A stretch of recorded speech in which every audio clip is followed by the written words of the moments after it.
읽겠습니다. 부형들아, 내가 지금 여러분 앞에서 변명하는 말을 들으라.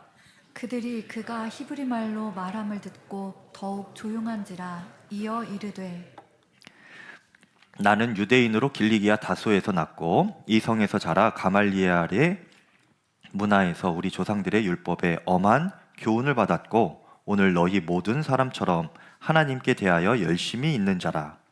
내가 이 돌을 박해하여 사람을 죽이기까지 하고 남녀를 결박하여 옥에 넘겼노니 이에 대제사장과 모든 장로들이 내 증인이라. 또 내가 그들에게서 다메섹 형제들에게 가는 공문을 받아가지고 거기 있는 자들도 결박하여 예루살렘으로 끌어다가 형벌 받게 하려고 가더니 가는 중 다메섹에 가까이 갔을 때에 오정쯤 되어 호련히 하늘로부터 큰 빛이 나를 둘러 비치매 내가 땅에 엎드러져 들으니 소리 있어 이르되 사울아 사울아 내가 왜 나를 박해하느냐 하시거늘 내가 대답하되 주님 누구시니이까 하니 이르시되 나는 내가 박해하는 나사렛 예수라 하시더라.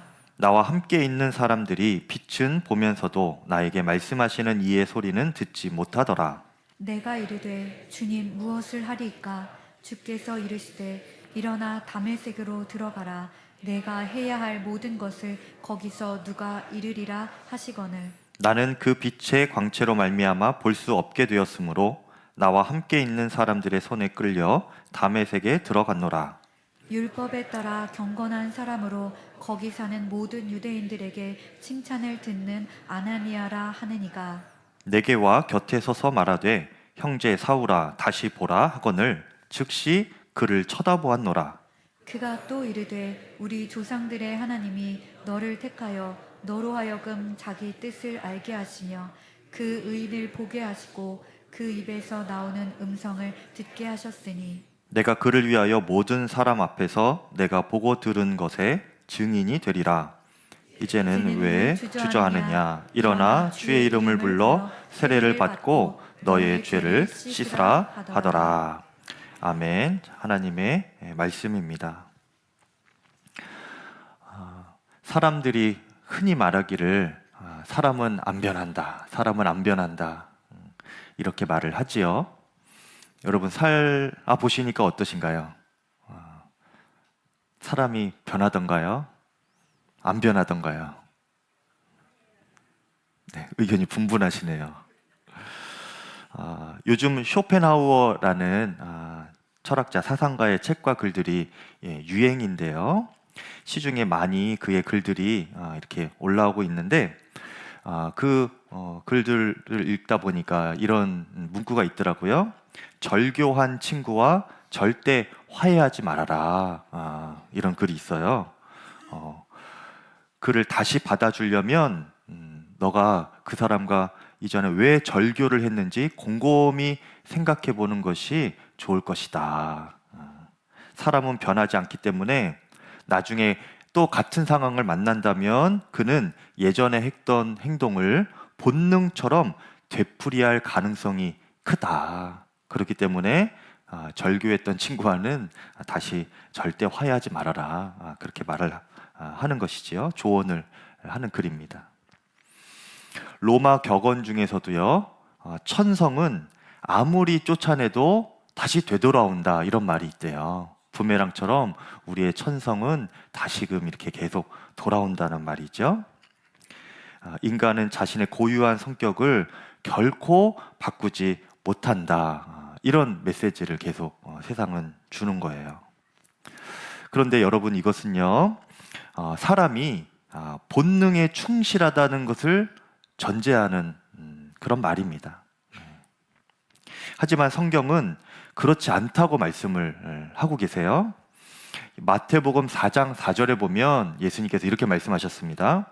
사람이 떡으로만 살 것이 아니요 하나님의 입으로부터 나오는 모든 말씀으로 말미암아 살 것이다. 이렇게 말씀하세요. 이게 무슨 뜻입니까? 성경은 우리가 인간들이 본성대로만 살아가는 것이 아니고 떡으로만 살아가는 것이 아니고요. 말씀으로 살아야 한다. 이렇게 가르치고 있는 거예요. 그러면서 우리는 그 말씀 자체이신 예수님 안에서 얼마든지 변할 수 있다. 이렇게 말씀합니다. 고린도후서 5장 17절에 그런즉 누구든지 그리스도 안에 있으면 새로운 피조물이라 이전 것은 지났으니 보라 새 것이 되었도다 말씀하셨죠. 우리가 말씀이신 예수님 안에 있으면요, 사람은 변하는 정도가 아니고 아예 새 것이 된다. 새 것이 된다. 라고 그렇게 말씀하십니다. 사람은 안 변한다가 아니고요, 사람은 변한다는 거예요. 예수님 안에서, 말씀 안에서 사람은 변한다는 것입니다.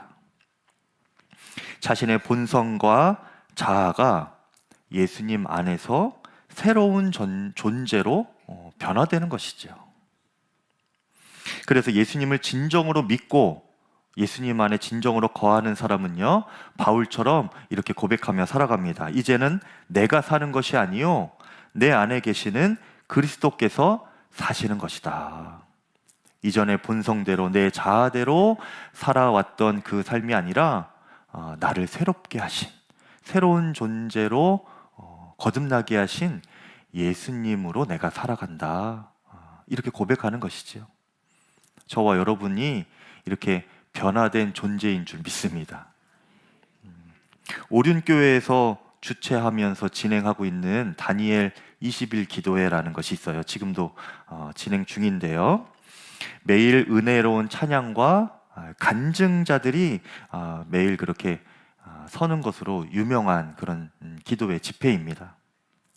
여러분, 간증이라는 것은요, 단순히 내가 주님 믿고 이렇게 잘 되었다, 성공했다, 어떤 문제가 풀렸다 라고 하는 이런 단순한 것이 아닙니다.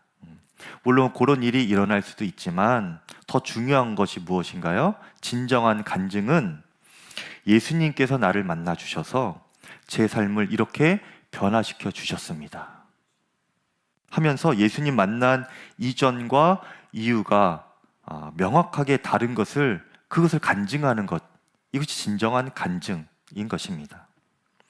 한마디로 간증자라는 것은요, 예수님을 만난 사람, 그 사람이 간증자예요. 여러분 모두가 그런 간증자 되기를 축복합니다. 간증 있는 삶이 되기를 축복해요. 성경에서 그런 간증이 있는 대표적인 사람이 바로 바울입니다. 오늘 말씀이 그 바울의 간증인데요. 바울이 드디어 예루살렘에 입성을 했습니다. 하지만 예상대로 그곳에는 환난과 결박이 기다리고 있었어요. 먼저는 예루살렘에 이렇게 도착했을 때에 예루살렘 교회의 야고보 사도와 여러 형제들이 그를 맞이해 주기도 했지만 그것도 잠시이고 곧이어 아시아에서부터 온 바울의 방해자들이 이 바울을 모함하기 시작합니다. 그리고 사람들을 이렇게 또 선동을 하는데요. 마치 이전에 에베소 극장에서 이 가이오와 아리스다고가 사람들의 둘러싸여서 그렇게 죽을 뻔했던 그런 일들이 있었지 않습니까? 그것처럼 이번에는 이 바울이 예루살렘 성 안에 성전 앞에서 그렇게 사람들에게 둘러싸여서 몰매를 맞아 죽을 뻔하는 그런 순간이 찾아와요. 그때에 로마 군대의 천부장과 부하들이 극적으로 또 개입을 해가지고 바울이 가까스로 위기를 모면하게 됩니다. 그리고 그 천부장이 바울에게 사람들에게 어떤 변명을 할 수 있는 기회를 줍니다. 그것이 이제 지난 본문까지의 내용이고요. 오늘은 이제 바울이 그렇게 사람들 앞에 서서 변론하는 내용인데 그 내용이 다름 아니라 바울 자신이 예수님을 만나서 변화된 그런 간증을 하는 내용입니다. 1절에 보니까 부형들아 내가 지금 여러분 앞에서 변명하는 말을 들으라 했는데 이 변명이 간증인 거예요. 근데 이 간증을 어디서 하느냐? 여러분 앞에서 한다라는 거예요. 사람들 앞에서 간증을 한다는 것입니다. 근데 여러분 이것을 우리가 먼저 알아야 될 것이 있는데요. 사람들 앞에서 간증을 하려면 먼저 그 사람은 하나님 앞에 서본 사람이어야 한다는 것입니다. 하나님 앞에 서본 적이 없이 그냥 사람들 앞에 서서 간증을 하는 것은요, 자기 자랑만 될 뿐이에요. 그리고 지어내는 이야기일 가능성이 높습니다. 진정한 간증을 하려면요, 먼저는 하나님 앞에 서보고 그리고 사람들 앞에서 간증을 하는 거예요. 바울은 지금 사람들 앞에서 간증을 하는 것이지만 동시에 하나님 앞에서 또한 간증을 하고 있는 것입니다. 십자가를 통과한 그 믿음으로 간증을 하고 있다는 말입니다. 바울이 그 마음으로 사람들을 부를 때에 어떻게 부르는가? 부형들아, 이렇게 부릅니다. 이 부형들아라는 말은요, 나의 아버지와 형제가 되는 여러분, 이런 뜻이래요. 이것은 유대 사회에서 굉장히 친근한 관계에 있을 때에 부형들아, 이렇게 부르는 호칭입니다. 바울이 사람들을, 지금 모여있는 그 사람들을 부형들아 이렇게 부르면서 이야기를 시작하는 것이요, 사실은 참 놀라운 일입니다. 왜 그런가 하면, 여러분 지금 바울 앞에 모여있는 사람들이 어떤 사람들이에요? 방금 전까지 바울을 죽이려고 달려들었던 사람들입니다. 바울이 정말 그 로마 천부장과 부하들 아니었으면 정말 죽을 뻔한 거예요. 그런데 그 사람들을 향하여서 당신은 내 형제요 아버지와 같은 사람들입니다, 지금 이렇게 부르고 있는 거예요. 그것이 부형들아라는 것입니다. 십자가를 통과한 믿음이 아니면, 하나님 앞에 먼저 서본 사람의 심정이 아니면 이렇게 부를 수가 없는 것이지요. 여러분, 우리가 살면서 용서 못할 존재가 있으면 그것만큼 큰 일이 어디 있습니까? 밤에 잠도 안 오고 마주치기도 싫고 그러지 않아요? 또 반대로 아주 마주치기만을 호시탐탐 기다렸다가 노리고 있다가 아주 시원하게 어떤 말로 하든 행동으로 하든 그 복수를 하려고 벼르는 그런 마음이 있지 않습니까? 온통 신경이 용서 못할 대상에게 쏠려 있고 그 원수 같은 사람만 묵상을 하는 상태가 되는 거예요. 그런데 우리가 진정으로 예수님을 만나면 우리 마음에 원수가 사라집니다. 복음을 전하기 위해서. 여러분, 예수님을 만나면 원수가 미운 마음보다요, 그가 구원받기를 바라는 마음이 더 커집니다. 나를 용서하시고 품어주신 그 예수님을 저 사람도 알아야 할 텐데 하는 이 간절한 마음 때문에 그 구원을 받기를 바라는 마음이 더 커지는 거죠. 바울이 지금 그런 심정인 것입니다. 자신을 직전까지 죽이려고 했던 그 원수 같은 사람들을 향하여 부형들아, 나의 형제요 아버지와 같은 당신들에게 내가 이렇게 말합니다 라고 하면서 진실하고 간절한 마음으로 지금 말하려고 하는 것이지요. 나 같은 죄인도 용서하시고 구원하신 그 십자가를 통과한 사람이 아니면, 그 심정이 아니면 바울이 이렇게 고백할 수가 없는 것이지요.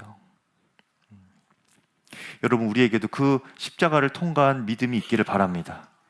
그것이 예수님을 진정으로 만난 사람의 믿음인 거예요. 3절부터는 바울의 본격적인 간증 내용인데요, 이런 내용들이에요.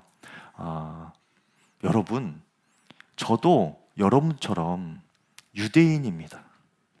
유대인으로 태어났고, 특히 바울이 무엇을 언급하냐면요, 내가 가말리엘의 문화생이다 라고 해요.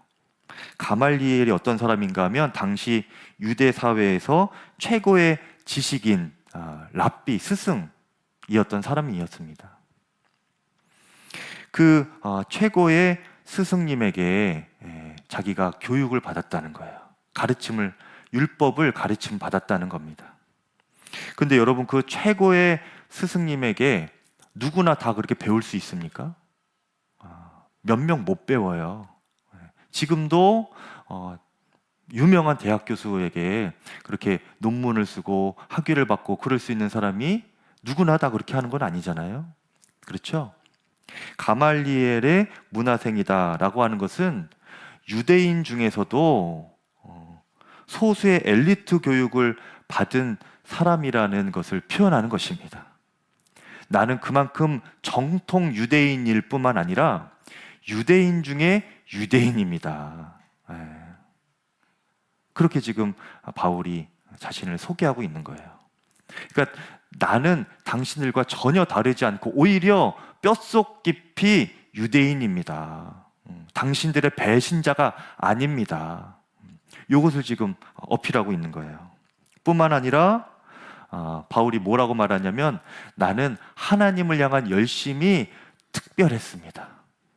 그래서 여러분처럼 그 그리스도인들을 싫어했고 예수를 싫어했고 그 기독교인들을 박해하고 죽이기도 했고요. 또 옥에 가두기도 했습니다.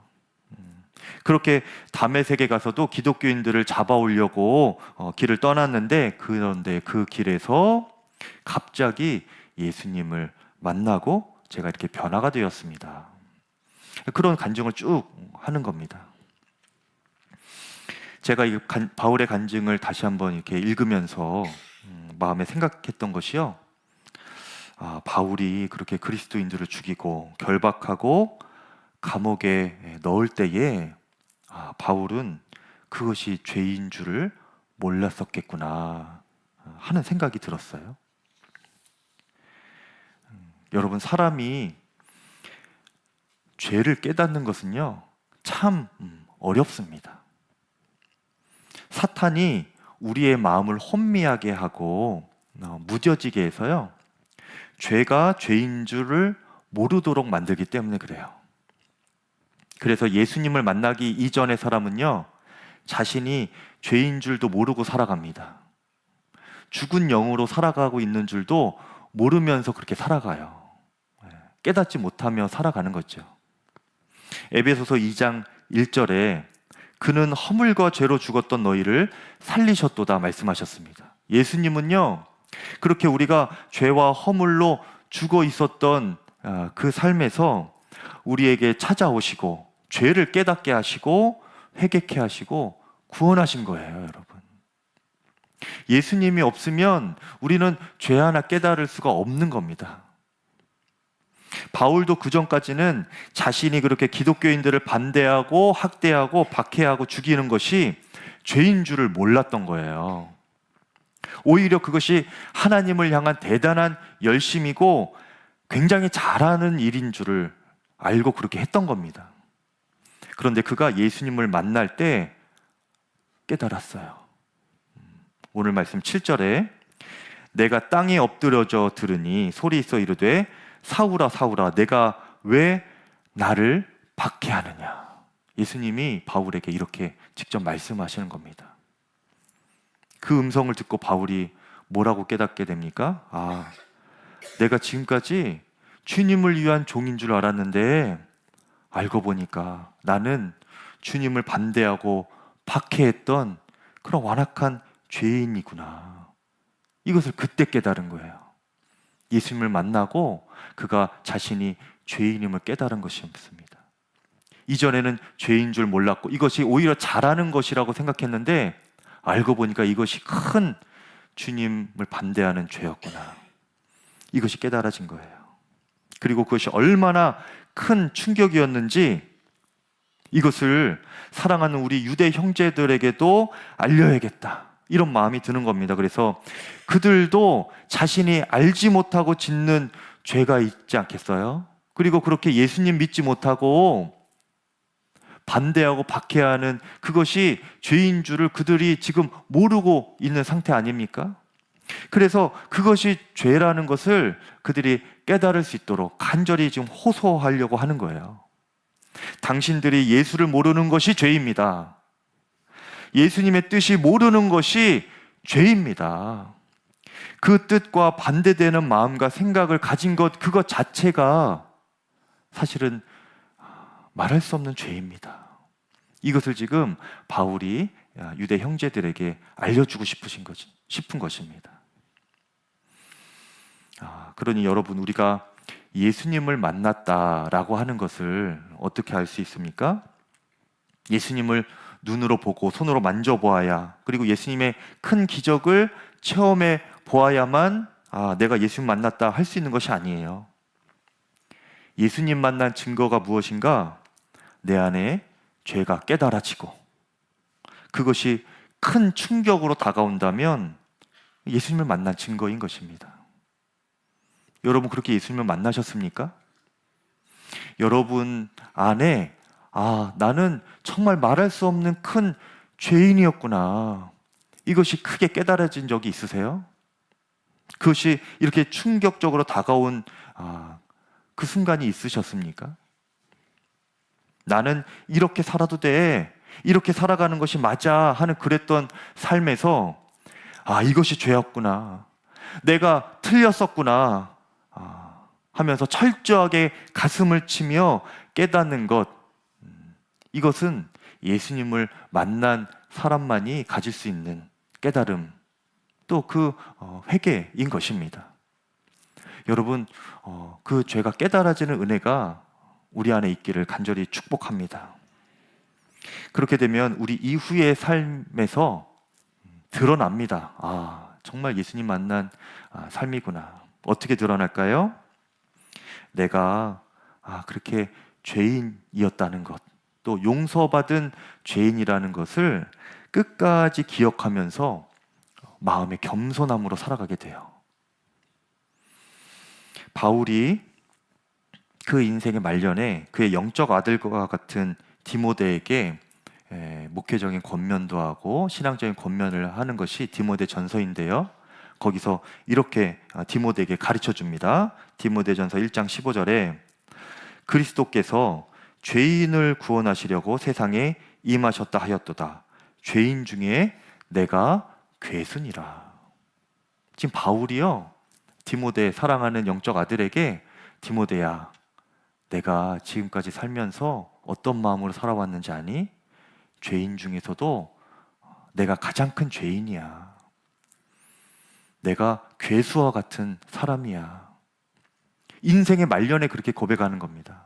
그 예수님 만나고 나서 이후에 선교사로서 그의 평생을 헌신하고 죽을 고비를 여러 번 넘기고 환난과 결박을 당하면서도 끝까지 믿음을 지키고 충성을 했거든요. 그리고 그 말년까지 달려갈 길 다 마친 그 바울이 말년에 고백하는 것이 무엇인가? 그 바울조차도 고백하는 것이 나는 죄인 중에 괴순이라, 이렇게 말하는 거예요. 예수님 만난 이후부터 죽을 때까지 그는 나는 죄인이야, 용서받은 죄인이야, 이 심정으로 바울이 살아갔던 거예요. 얼마나 겸손한 고백입니까? 이것이 예수님 만나 변화된 사람의 모습인 것입니다. 나 정도면 많이 변화되었지, 주님께 내가 그동안 많은 은혜의 빛을 갚았지, 이 정도면 뭐 괜찮지 않나? 이것이 아니에요, 여러분.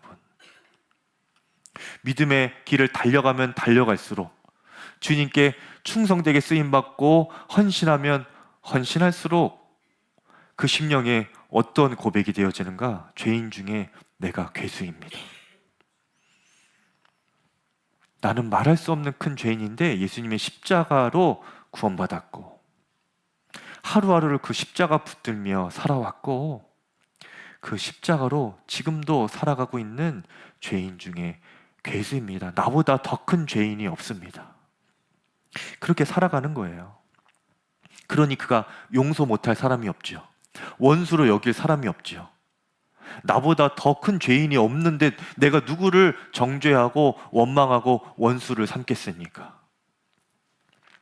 겸손한 마음으로 항상 교만이 틈타지 못하게 바울이 자신을 채찍질하면서 십자가 앞에 그렇게 살아갔던 것이죠.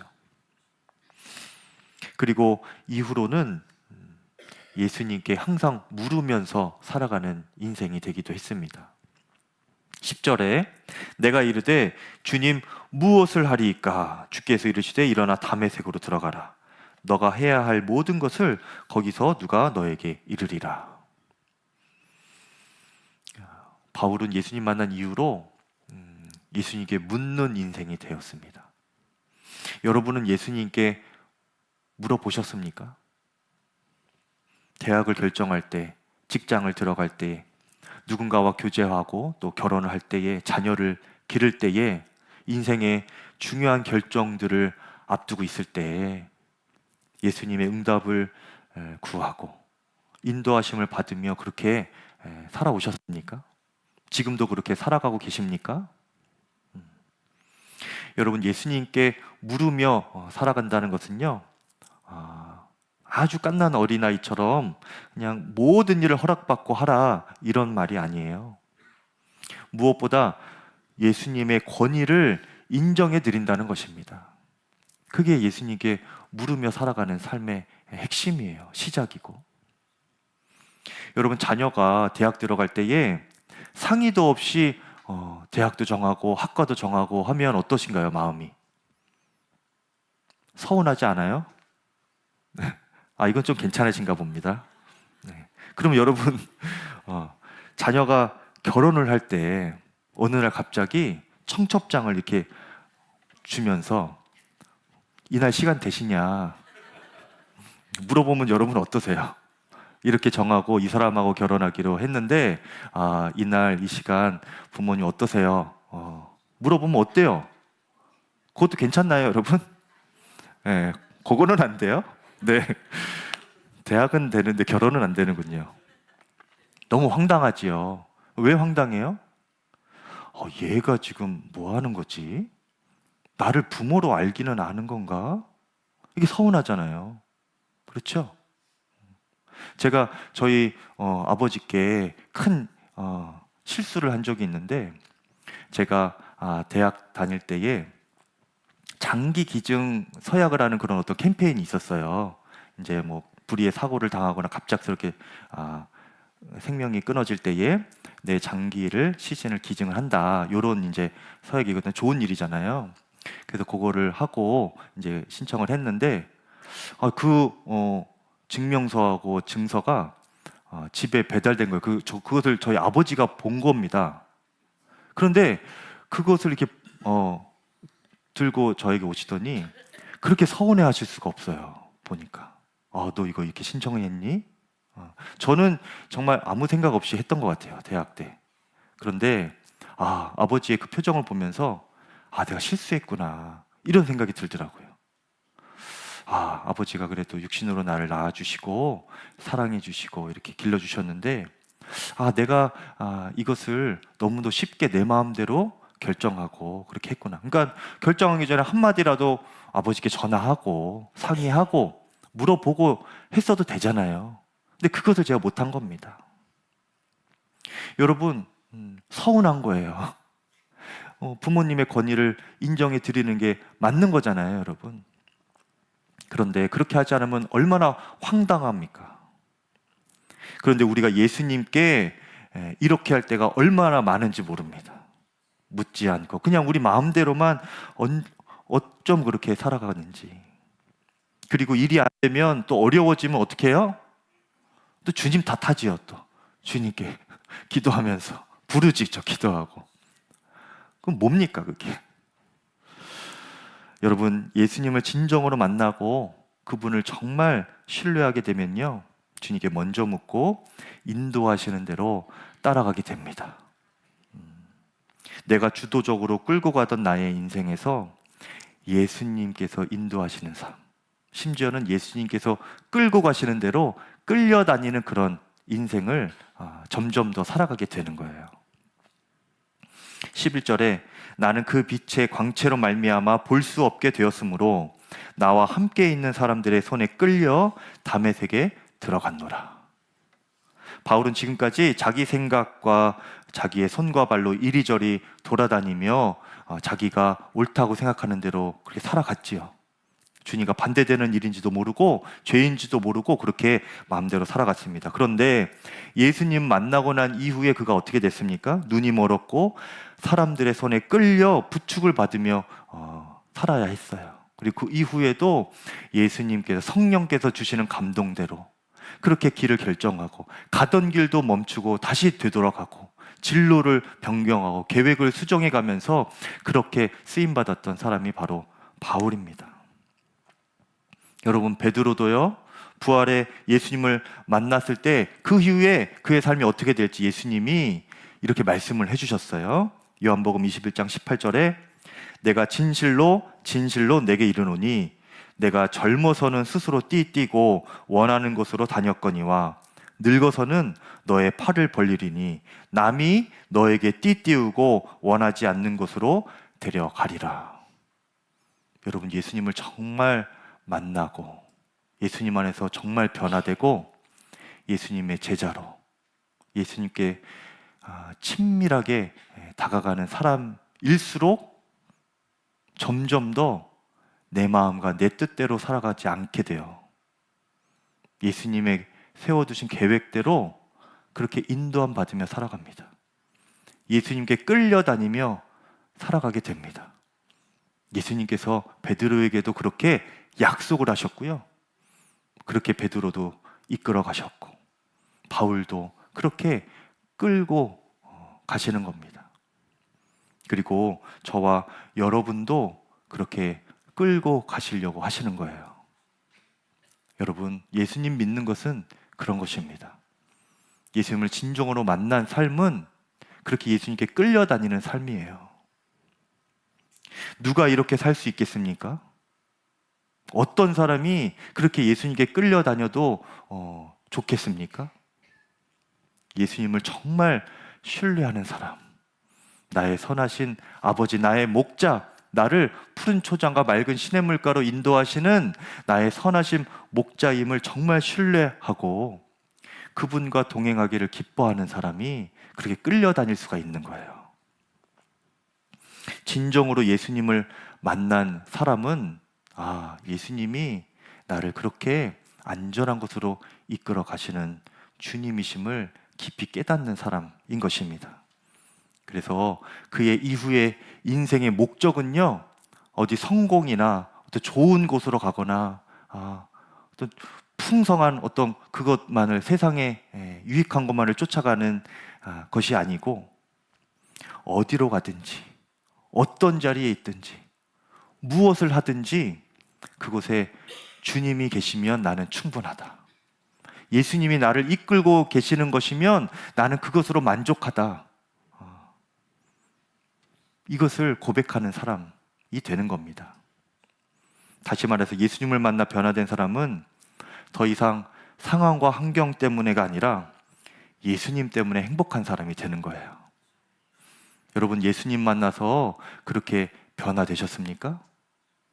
아니면 예수님께서 여전히 나와 함께 계시는데도 불구하고 내 지금 상황과 처지가 나를 흔들고 이것 때문에 내가 너무나 고통스럽고 예수님께 원망도 되고 그런 삶이십니까?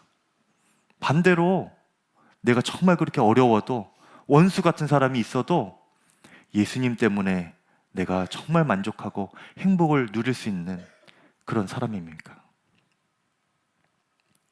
여러분, 예수님 때문에 진정으로 행복한 그런 사람 되기를 축복합니다. 그것이 십자가의 능력이에요. 십자가를 통과한 믿음의 삶의 고백인 것입니다. 러시아의 대문호 톨스토이가 있죠. 국보와 같은 사람인데 이 톨스토이가 나의 회심이라는 글에서 자신이 예수님 만난 간증을 이렇게 적어 놓았어요. 이런 내용입니다. 5년 전에 나는 정말 예수 그리스도를 나의 주님으로 받아들였다. 그러자 나의 전 생애가 변했다. 이전에 욕망하던 것을 욕망하지 않게 되고 오히려 이전에 구하지 않던 것들을 갈구하게 되었다. 이전에 좋게 보이던 것들이 더 이상 중요한 것으로 보이지 않고 대수롭지 않게 보이던 것들이 이제는 중요한 것으로 보이게 되었다. 그동안 소위 행운의 무지개를 쫓아 살아왔는데 이제는 그 허무함을 알게 되었다. 거짓으로 나를 꾸미는 것이나 여인들과의 타락한 생활이나 술 취해 기분 좋은 것이 더 이상 나를 행복하게 할 수는 없었다. 여러분, 우리가 예수님을 진정으로 만나면 새로운 존재가 됩니다. 이전 것은 지났으니 보라 새 것이 되었도다 하는 거예요. 여러분은 지금 어떤 믿음으로 예수님을 믿고 계십니까?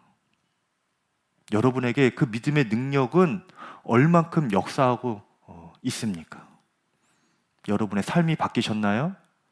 여러분의 마음이 완전히 바뀌셨나요?